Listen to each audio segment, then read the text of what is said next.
Welcome back to Boring Reviews. Boring land. Oh, just kidding. Blasphemer. Hello, right. Boring Review Nation. Kind of pointless. We know all things. All right. Welcome back to Boring Reviews. Nick here. Jodi there. And we are here and excited to check out another Geography Now video. And we've been putting this one off, I'm going to be completely honest. It's a longer video, okay? So we had to really sketch some time aside for this. But Jodi, which country are we excited to check out today? Sweden. And I am so excited. I have a student from Sweden in my class. And then I read That's this. sweet. Oh, gosh. And I read this book about, like, how the Swedish live their life and, like, the things they do. It's, like, I don't want to say, like, a self-help book. But, yeah, it's supposed to be like a self-help book. Like, you know, some things that they're doing that's, like, really working. That might be a bunch of good ideas. Yeah, except for they're like constantly outside, even in the cold, and it's like slightly cold here, like 50, 60 degrees, and I will not go outside. Americans, I don't know how they do it. we're not built for certain things. No. Okay, we're not. And so, with that being said, she's excited. I'm excited. We're gonna go ahead and check this out. If you like our reaction in any way, please hook us up by liking, subscribing, and hitting that notification bell so you can be aware of our next uploaded videos. And you can check out mini Geography Now reactions if that is your thing. But we are going ahead. We are going ahead. No, I don't know. But we're gonna go ahead and check this out. There we go. See, just gotta say fastly, and we'll be able to do it. I'm gonna shut up Fastly, now. not quickly. Here we schmo. I don't have to give much of an introduction. I'm sure you've all heard of this one. We've scaled the treacherous Danish peaks of Møllehøj, stomached the ammonia-flavored Icelandic Haukak, and our wallets were viciously attacked by Norwegian prices of anything. But now it's time. Welcome to the final boss of Scandinavia, Sweden. Ooh, it's hot. I'm all hot and sweaty right now. Nope, mine was better. You know the drill. Oh yeah, okay. Kick it.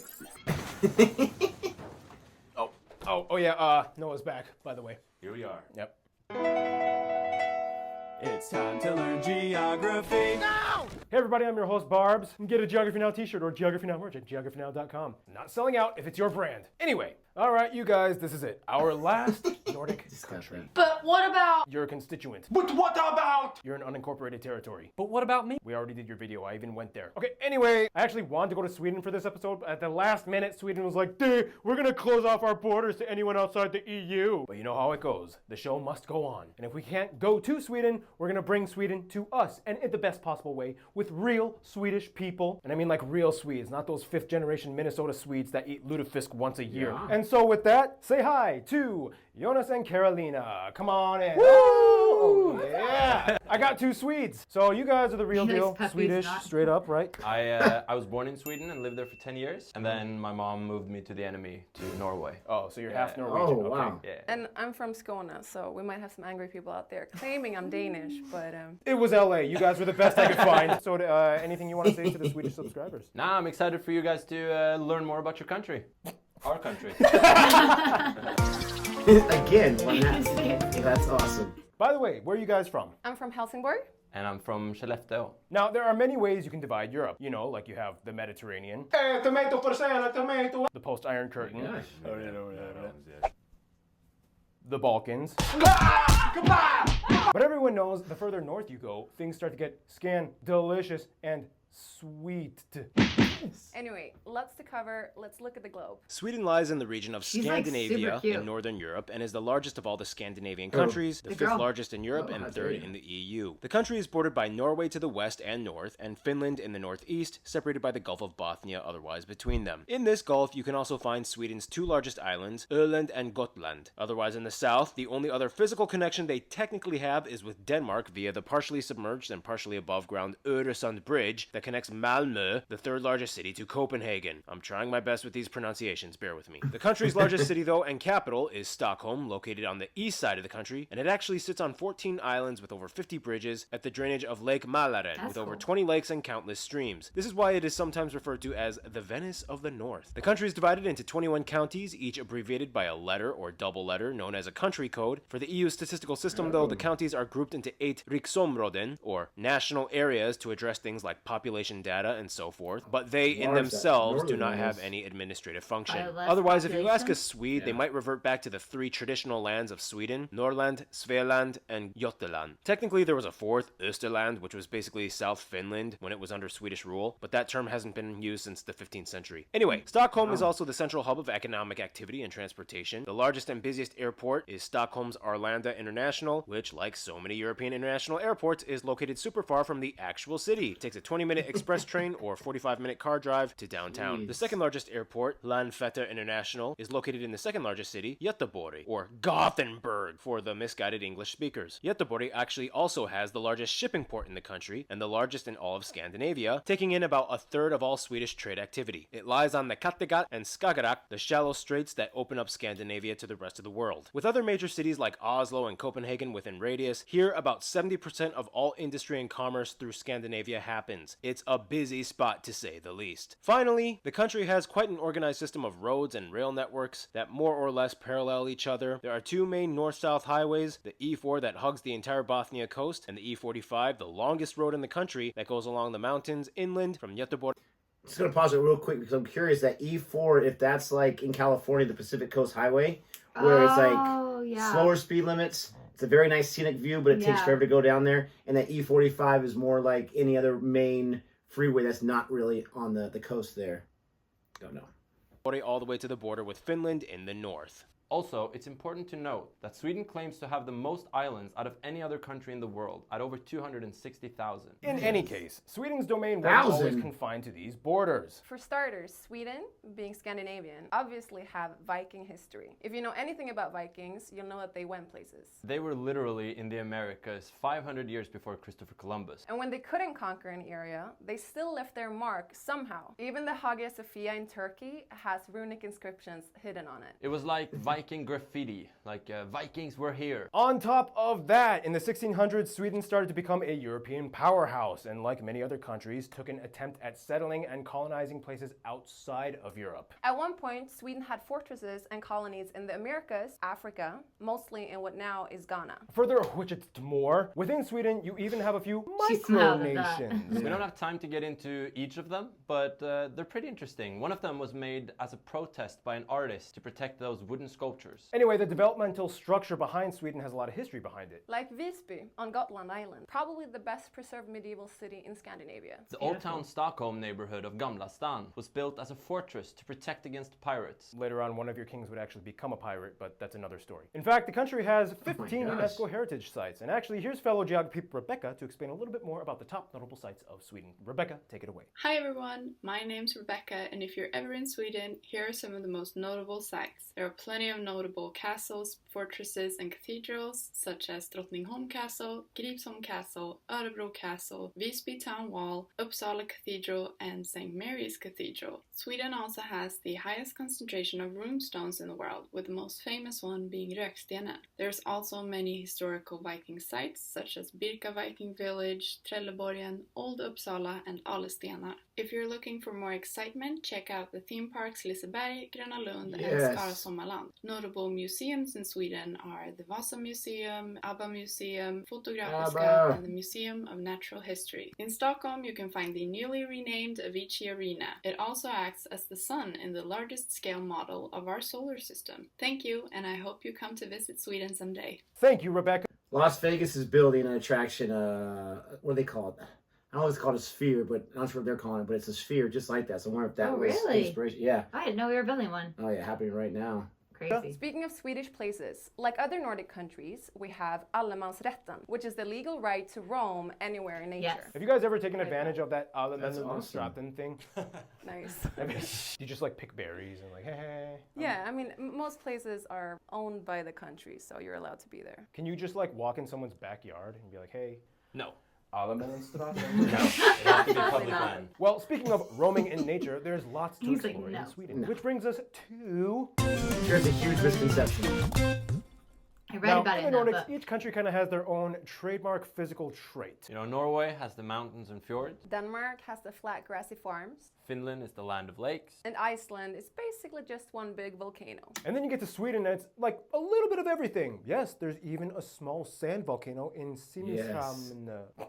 Pretty alright. Yeah. Sweden lies on the Scandinavian peninsula of northern Europe, shared with Norway on the Poor east side Borbs. of the Scandinavian mountain chain that separates them. Here you can also find the tallest peak, Kebnekaise, in the far north. This means that Sweden gets most of its river runoff from the mountains that mostly flow down into the Gulf of Bothnia, and the longest river shared with Finland being the Torne or Tornio River. The longest river fully within Sweden, though, being the Dalälven River. Amongst these rivers is an abundance of lakes and ponds peppering the flatter hilly valleys below, the largest of these lakes being Värnen That's and huge. Vättern in the south. The reason Sweden has so many of these pockety lake zones and eroded rivets is because they sit on a post-glacial rebound zone. Basically, during the Ice Age, all this land was crushed by heavy ice, but after the ice melt, like a sponge, Sweden started to slowly spring back up again. This means every year Sweden recovers on average about 4 millimeters of land from the sea, in some places even more. This is why you might Wow. see extended piers from old homes that once used to be situated on the shore. The country has 4 general climate zones: the oceanic zone in the south by the Baltic Sea. This is also where most of the agriculture is situated. The continental zone is in the middle part of the country, and finally the subarctic in the north just above that. These areas have the highest forest concentration in the country. Also, the peaks of the mountains are classified as tundra. The top 15% of Sweden lies just north of the Arctic Circle, where the Jeez. coldest temperatures and highest snowfall happens. Otherwise, in the south, they might not even get any snow at all in the winter. Just cold, depressing rain. Numbers fluctuate depending on which source you study, but somewhere around or above 60% of the country is forested, making it the second most forested country in Europe after Finland. It's also important to note that Sweden has aprilväder, or April weather, in which, It's pretty crazy. yeah. Pretty much anything can happen. Yeah. Yeah. Well, the sun is finally out after 6 months of darkness. So clothes come off. We sit in the sun. Oh, whenever you see a Swede too, expect this. Facing the sun, eyes closed. And then all of a sudden a storm hits or snow comes or... Out of nowhere. Yeah. I don't know where. The interesting thing, though, is that Sweden in the past was Great kind of posture. not much like what they are today. Yeah, in fact, right? at the beginning Both of the of 20th them. century, much of Scandinavia was struggling with widespread poverty. However, much like Germany's Wirtschaftswunder, they had the Rekordåren, in which Sweden's economy bursted with now industries and innovation. And today you have the largest economy and most powerful nation in Northern Europe. To explain a little bit more on the way Sweden takes what it has and flourishes, here's Noah. He's back! Well, here we are. Once again, let's get to it. Despite having lush green lands, only about 7% of the country is arable. Therefore, agriculture isn't exactly their main focus. Today, much of Sweden's open market economy is heavily based on exports, especially in the timber and mining sectors. The largest mine in Kiruna is actually so large they are currently in the process of moving the town and residents to make more mines. This is how Sweden in the 21st century became the world's 6th largest iron ore exporter and 3rd largest stainless steel exporter. And of course, lumber. The Swedes love trees so much that a long time ago during famine times, they would put crushed tree bark into their rye bread, which was actually good because the bark had lots of minerals and fiber. Go figure. The lumber industry Seriously? plays a huge role in their world-renowned furniture commerce. We've all heard of IKEA having over 450 stores in about 60 countries. Love IKEA. I actually studied that in design school. Is But- true, Noah? That is true. Not that I do it, but here we are. You might be familiar with other Swedish companies like Electrolux, Ericsson, H&M, Saab, Scania, Spotify, and of course the largest domestic company and only one on the Fortune 500 list, Volvo. Great cars, I might say. And that is that. Until we meet again. Thank you, Noah. Now, going off of business talk, domestically, Sweden does have a pretty complex system when it comes to taxes that plays into their fiscal structure. As of 2021, their individual tax rates range from about 32% to 52% based on income bracket margins. And that's not even including other factors like corporate value added taxes, which can be up to 25%. When you add them, you get the second highest total tax revenue behind Denmark as a share of its country's income. Yeah, that's, you guys kind of have high taxes. Well, we also have healthcare. And good schools. And good And roads. we get They free do have food very roads. good schools. Very good. Roads! In any case, Number another one interesting thing in about Sweden Scandinavia. is it's wild. Say what? Sorry, I was gonna say they have really good schools. They're like the number one in Scandinavia. Well, as far as what they pay teachers, right? But yeah, but they're also like their citizens are educated and say their kids are educated. Like they teach, they respect education, they value but education. Again, and I'm not trying to stereotype America, but in this country, oh my goodness gracious, could you Yeah. imagine 30 to 50% tax rate? No. But you also got to be able to trust your government officials that they're going to be able to, and it sounds like they do, that they're going to Yeah. put it back into the country. Well, yeah, it sounds and like again, healthcare alone it's a lot. is a lot. It's a lot. Life. And with that, here's Gary Harlow to explain. Guess who's back? As a Nordic country, Sweden is obviously a place full of cold climate animals. In fact, they have the third highest number of their national animal, the moose, or the Eurasian elk, after Russia and Canada. There's so many moose that they actually have to hunt around 100,000 every year to maintain population control. Killing your Whoa, national animal 100,000. because there's too many. Go Sweden! There are 30 national parks and nature prediction zones, and the most famous being in the North Lapland areas where reindeer, muskox, grey owls and brown bears can be spotted roaming freely. Fun fact, reindeer have climate adapted feet in the summer. Their spongy foot pads are more exposed, which help with traction. But in winter, the pads shrink and the hoof is exposed, which helps cut into the ice when moving. Finally, Sweden is one of the few places in the world with a real taxidermised whale. The mouth used to be open for visitors to walk into, but it was closed off to the public because a couple was caught having sex in it. Speaking of making babies, I made one myself. Here's a photo of my daughter. She's beautiful. Thank you, Gary. Yeah, I remember the first Speaking meal of I had in making Sweden was babies. reindeer meatballs. You guys love your reindeer. What's your favorite dishes in Sweden? It probably is reindeer meatballs. Yeah. I would say salmon. Grilled in summer, oven baked in the winter. Oh yeah, and you guys know fika, right? Yeah, fika. It's funny because coffee was actually banned from Sweden like 5 times in the 1700s, but that's another story. To explain a little bit more about fika and the food, here's Johan and Rikard. All right, guys, well, this is fika, and to explain, here is Johan. So in Sweden, fika is a huge tradition. It's something you do daily. It's a part of a workday break where you kind of like gather, you sit down, and you have coffee. Historically, it's been that 7 types of cookies minimum, plus cinnamon rolls and cardamom rolls, and then pastries such as princess cakes and other things. Every day, but not necessarily this many sorts. I wanted to give you a cross section of what it could be. So, and then the most famous on the bottom would be the princess cake. So if I'm gonna try some, I have to have some marzipan. So many layers. I know. Wow. And Hello there, my name is Nick and I'm here to talk about some of the food. We have kroppkakor or palt, depending on if you are from the north or the south. Sill, or as you will call it, herring. We have reindeer, pea soup, cauliflower soup, surströmming or sour herring, but eat at your own risk. All of these foods can be eaten at the traditional smörgåsbord or smörgåsbord, basically a Swedish buffet. We also We have say Kalles that. or Charles Smörgåsbord. caviar. It's a Swedish style of smoked cod roe, not that super expensive. And of course we have knäckebröd! And the traditional at national IKEA. dish of Sweden, Swedish tacos. Over to some drinks from Sweden. We have akvavit or flavored caraway liquor, julmust on Christmas, and påskmust on Easter. Glögg, we have glögg. And of course my personal favorite, punch. It's made by the mixing of spirits like arak, brandy or rum with arak tea with some sugar and water. Very sweet, very strong and very nice. Thank you, Johan and Rika. like Yeah, that. you guys also have something about like the alcohol in Sweden. Can you guys explain what is that? It's called the Systembolaget, which is like the Swedish system of selling heavily regulated alcohol at state-owned stores at set prices. So you can be 18 and go to a bar to get liquor, but you can't buy it at a store until No. you're 20. Correct. Logic, you know. Logic, yeah. The way it goes is that Norwegian people go to Sweden to buy alcohol, Swedish people go to Denmark to buy alcohol, and Danish people go to Germany to buy alcohol. You guys all have a system. Yeah, One we have a big system for family. cheap alcohol. So there's probably a bunch of 16-year-olds taking a ferry over to Denmark. The ferry itself is a party. I've been on that ferry. I've been on that ferry with my mom between Helsingborg and Helsingør. Oh, and a funny story, I was told when potatoes were introduced to Sweden, it was kind of like this. What are these things? Well, obviously, liquor. And that's how it was born, supposedly. What's that thing about candy on Saturdays? Explain, Carolina. Lördagsgodis. You get to eat candy on Saturdays. So when we were kids, we got a little amount of money. We got to run to the store and pick our favorite candy. It's amazing. Best in the Yes. world. I mean, yes, good ingredients. When you come here, pretty much half the ingredients of American candy is illegal in Sweden. We do that same thing here, but it's every day. But did you hear? She said half the ingredients Yeah, allowed in America is not allowed in Sweden. Let's see. The money, we get to run to the store and pick our favorite candy. It's amazing. Best in the world. I mean, yes, good ingredients. When you come here, pretty much half the ingredients of American candy is illegal in Sweden. So. Yeah, we do that. Well, on that note, we talked a lot about some of your small little traditions. Let's explain a little Oh bit. my. I asked geography Johan to explain Swedish people and what they're like, and he described it something like this. A Swedish person is pretty reserved. They will definitely help you, but probably won't take the immediate initiative to help you. The way I see it, it's kind of like, oh no, I hope I don't fall. Oh, I'm falling. Oh, and I dropped my wallet. And I got the results of the test back. I definitely have breast cancer.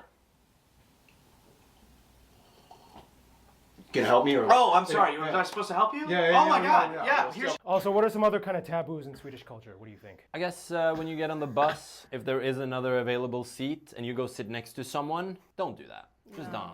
And don't have too much eye contact in general. Preferably none. Explain, what is lagom and jantelagen? It's a law that basically tells you that don't think you're better than anyone. It's like, don't tell people that you got good grades. Just get them and move on. But Yes. kind of let them see it on. Yeah, it's definitely based on status. Lagom is this word that does That's the not book. exist in English. And it basically means not too much, not too little, just the perfect amount. Goldilocks. I would say that a Swedish person is generally intelligent. Is that full of myself saying that? Nah, it's just a result of our educational system.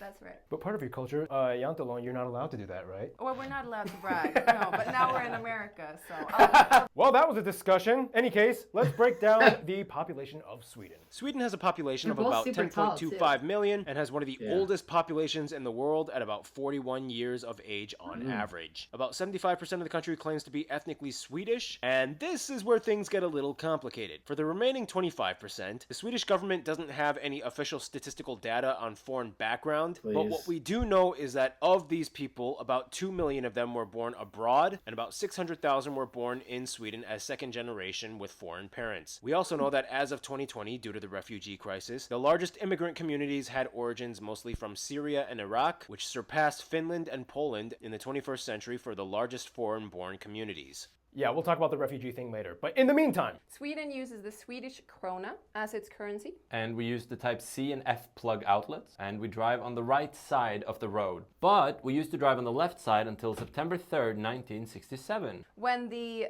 högertrafiksomläggningen was instituted. and it was a crazy time. People were all confused and jamming into each other. In Sweden, Yeah, the it official was- language is, yeah, it was shocker, kinda crazy. Swedish. But the funny thing is, even though Swedish originated and has pretty much always been spoken natively in Sweden, Swedish actually only became official in the country in 2009. Yeah. Wow. Yeah, they kept kind of arguing about it. It was like, No, it might be seen as more difficult for international issues. It might be seen as discriminatory, maybe, for those who don't speak Swedish. God! So let's break this down. The country is called Sweden.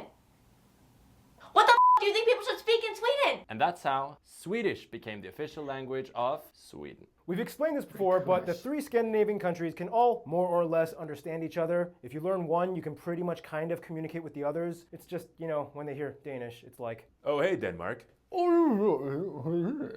Interesting. And the interesting thing is that the Swedish language has pitches. here's geography Marcus to explain a little bit more. So yeah, Swedish is a very hard language to learn. We also have pitch dialect. Some words look and are pronounced exactly the same, but have different meanings. So the word plan, it can mean a plan, like having a great plan. It can also mean pitch, like a football pitch. Fotbollsplan. Banan, which means banana, but if you pronounce it banan, it means the track. Thank you, Marcus. In any case, on top of that, there are also 5 protected languages in Sweden. Finnish, Menkal, Sami, Romani, and Yiddish. Also, Sweden has a lot of regional accents. If she spoke her native language right now, or You don't even say dialect, you say language. native dialect, I wouldn't understand a word. Say the most difficult southern Swedish thing you can say. Okay, this is not my accent, okay? Disclaimer. Det är nämnt men tradigt och köra rulleball. It is easy but difficult to drive a roller coaster. Wheelbarrow, but that was really good. Right? Yeah. All right, all right, Yeah. all right, all right. You thought wheelbarrow was roller coaster. Whoa! In any case, Christianity was introduced in the 9th century. Today, most Swedes, regardless of their level of religious devotion or lack thereof, are at least registered with the Swedish Lutheran Church. And like the Danes and Norwegians, they have their confirmation ceremonies at age 14 or 15. In old times, ancient Swedes and the Norse people followed the Asatru religion. where Thor, Odin, Loki, all of them were from. Otherwise, Sweden is a constitutional monarchy, although they are mostly seen as just figurehead celebrities with almost no actual legislative power. And today, the royal family is actually French descended. For what it's worth, being the largest of the Scandinavian countries, Sweden has a lot on its plate. In general, most people would say that the system works. Yes, we do have one of the highest life expectancies in the world at over 82 years. People get paid to go to schools they are accepted in. Healthcare is free for people under 18. Dental is free for anyone under 23. Otherwise, there are price caps for medical and pharmaceutical services, and they are usually cheap. However, for the population, there is a bit of a shortage in medical facilities, and like most state-subsidized healthcare systems, wait times can be an issue sometimes, and they follow the 0-30-90-90 rule. This rule states that a person cannot wait more than 90 days to see a specialist and 90 days after diagnosis to receive surgery unless it is deemed an emergency. This means that the worst case scenario, potentially, it could take almost half a year to get treated. This is one reason why 1 out of 10 Swedes actually prefer private insurance, which was, made available in 2010 rather. On top of paying almost 50% in taxes. Yeah, but like they're saying, like I'm assuming he's gonna say like if you pay for private insurance, you might get like a head of the line type of thing, like a fast pass from Disneyland or whatever. That's crazy. Swedes actually prefer private insurance, which was, made available in 2010 rather than relying on universal healthcare system. Otherwise, we aren't going to fully sugarcoat this episode. Everyone knows that Sweden has seen quite a few drastic changes in the past decade or so. During the 2014-15 refugee crisis, Sweden saw a wave of asylum seekers, mostly from Syria and Iraq. Obviously, this unexpected influx in such a short time, barely allowing the new immigrants time to integrate, kind of played out in many ways that made international news. Now, this is where the narrative kind of steps on thin ice, because you want to be seen as compassionate, but you also can't avoid the fact that statistically, problems that quiet Sweden had never really seen before obviously kind of started to arise. We've seen the news features, riots, multiple cities, crime rising, but at the same time, you also want to be seen as compassionate, but without sidestepping the issues. So the question was, how? Well, it's not an easy question to answer. So, I don't know, what do you guys think of that whole situation of the drama? You can see it as either win-win or lose-lose in many ways, because if you're completely against taking in immigrants, you're basically considered a racist. And if you're trying to turn a blind eye to the fact that, crime has risen a lot the last years, then that's not great either. So I think this is a fairly new problem, and it takes some time to really figure it out. It's difficult. And kind of a discussion of how to help people, integrate into the society in general. Swedish society. I think integration is keyword. Half the people are gonna argue for all the benefits of opening our country up and helping people, and those are huge as well. Yeah. See, this is kind of part of the complication of Sweden. There's always like a dichotomy of ethics and consequences within their story. For example, they've been neutral, or at least on paper, for 200 years, yet that neutrality has always kind of been tested throughout the time. In World War I, our choice not to intervene pretty much costed us the chance to integrate the Åland Islands. And in World War II, Sweden took like almost all of Denmark's Jewish refugees. However, they did trade with Nazi Germany and let them use the railroad. But it's like, what other choice did they have when they just witnessed and saw Denmark getting demolished and attacked and occupied in like 6 hours? It's like, do you stay neutral yet technically cooperate, or fight back with no chance and lose everything? So many heavy choices with no simple answer. Tough. Well, that was fantastic and uplifting. In any case, we must move on. One thing Sweden definitely does actually feel uplifted by would be their heavy involvement in sports. And with that, Art usually fills in for the sports part, but again, he's still on vacation with his family, so I don't know. Noah, why don't you fill in? All right, Noah, you got to be Art this time. He's gone, so, No, you missed the do, and you go to. Oh, yeah, I forgot. Sorry, sports in Sweden. Fun fact, they actually won a half medal at the 1900 Olympics, technically. They teamed up with Denmark in the tug-of-war event. Yes, there actually used to be a tug-of-war event in the Olympics, which does sound pretty cool. Why would you get rid of that? I go to the Olympics to do tug-of-war. That'd be pretty awesome. You could just be your own team, Noah. There are two sports that kind of originated in Sweden, brandball and floorball. Brandball is kind of like baseball, and floorball is basically like hockey with a ball on the floor. So the thing about Sweden is that each of their neighbors is kind of like their biggest rivals in a certain sport. And of course, we can't mention football without mentioning their biggest player, Zlatan Ibrahimovic. But depending on who you ask, many people might say that ice hockey is the national sport. In 2006, they became the first and so far only team to win both tournaments in the same calendar year, Olympics and World Championships. They're part of the Big Six that are considered the best ice hockey teams in the world, including Canada, Czechia, Finland, Russia, and the United States. That's the sports parts. Thank you, Noah. So much culture in Sweden. Actually, if you want to learn more about it, just read The Adventures of Niels. He rides a goose around Sweden and learns some life lessons along the way or something. With that, here's Random Hannah with culture stuff. Hey guys, I'm back. Woo! In Sweden, you'll find that every region has its unique identity. For example, the Sami people of Lapland in the north, they have their reindeer herding, tents, and colt or yakti clothing. If you go to the south in Skåne, though, you'll find a radically different culture of glass blowing and silversmithing, stuff like that. Of course, we don't have time to dive into all the regions, but one thing you'll realize is that they all have a traditional costume, or folkdräkter. One thing you will see all over Sweden is the typical redwood farmhouse. They also have the Dalahäst, a wooden horse usually painted red with patterns. And speaking of iconic animals, Swedes actually love Donald Duck, even more than Mickey Mouse. And every year during Christmas, they show Donald Duck and his friends wish you a Merry Christmas on the TV. Sweden also has many notable individuals in the arts and literature department. And probably the most critically well known is Anders Zorn, who is commissioned to paint numerous high-profile figures. Swedes are known for their crime,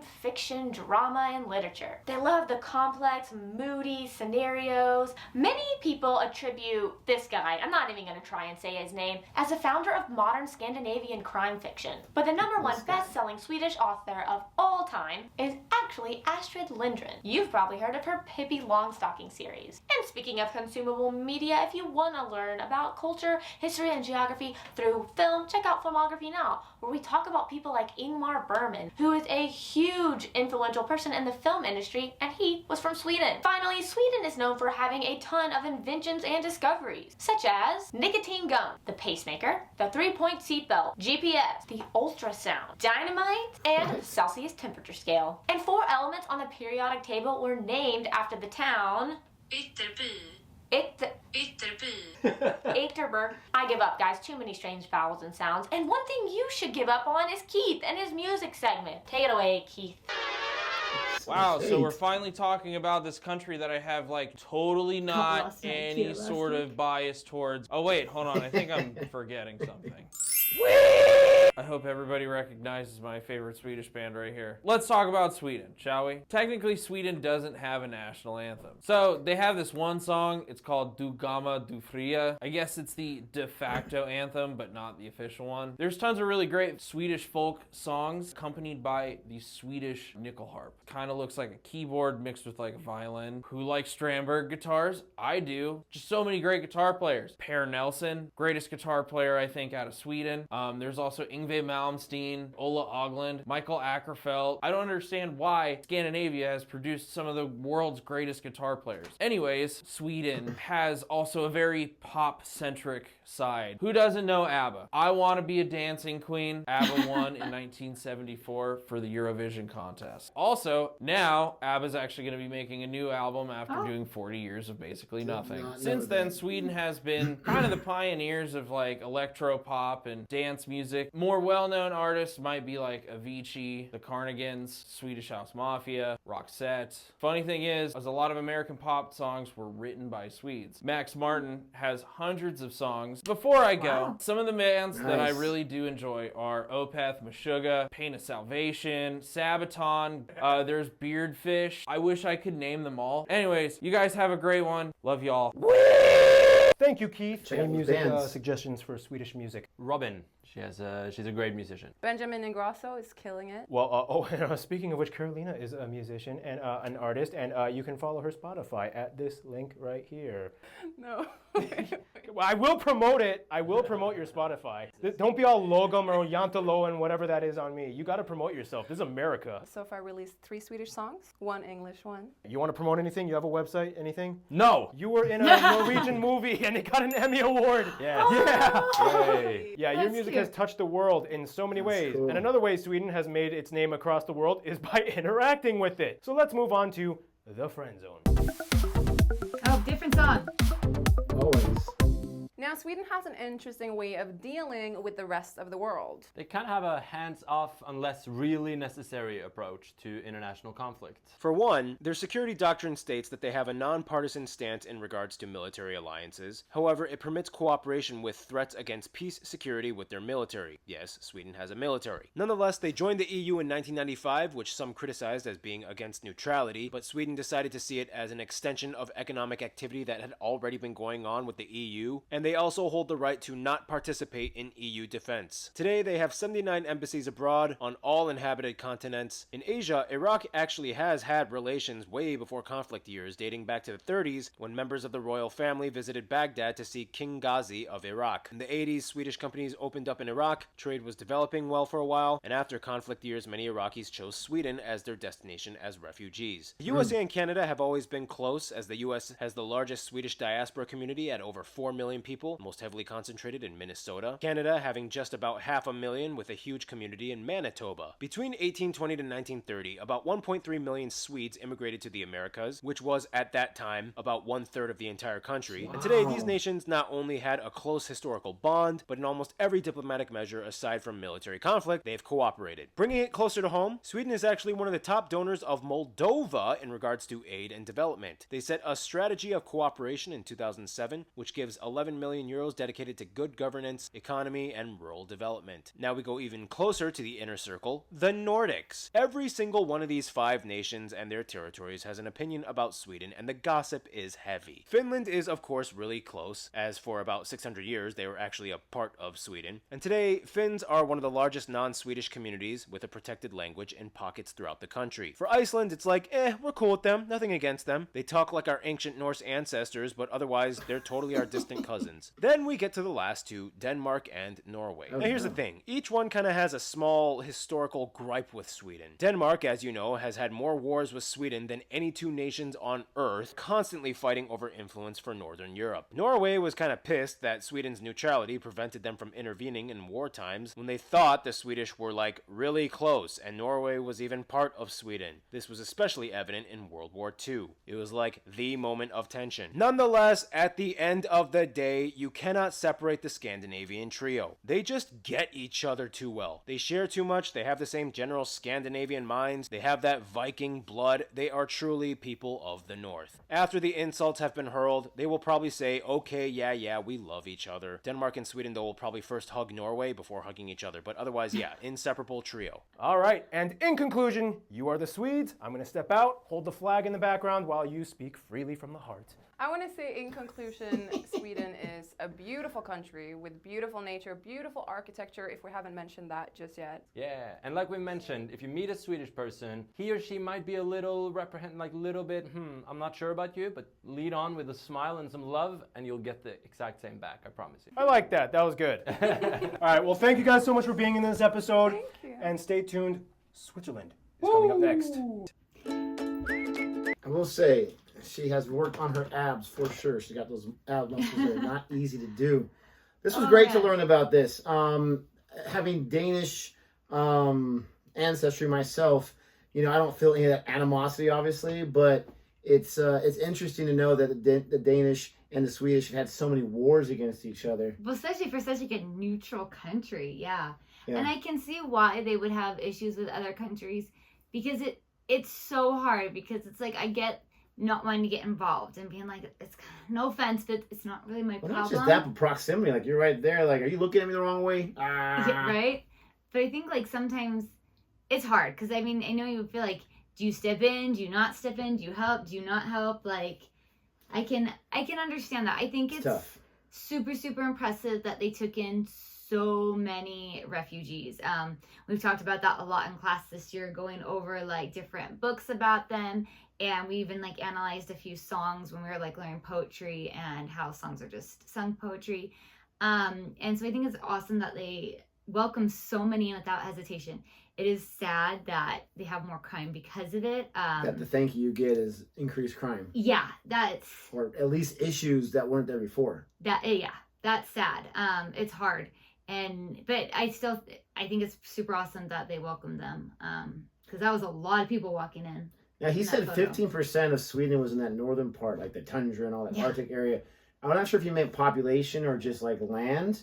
But I I'm think curious. I mean, I'm population sure there's is people that so live large. up there, but man alive, like, that's gotta be tough. And it's crazy that the southern part, it rains a lot, it doesn't even snow sometimes, but it's cold. Like, I'm sure it's cold, but like once it gets to a certain degree, it kind of has to snow. So that's crazy that they have that kind of difference in temperature just from. Yes. It's a tall, long, whatever you want to put it, long country with a lot of land there. But anyways, this was a lot of fun. This was great to watch this, and it was great to save it for now to enjoy it. Let us know what you thought about our reaction to this. Please don't forget to like and subscribe. And until next time. Goodbye.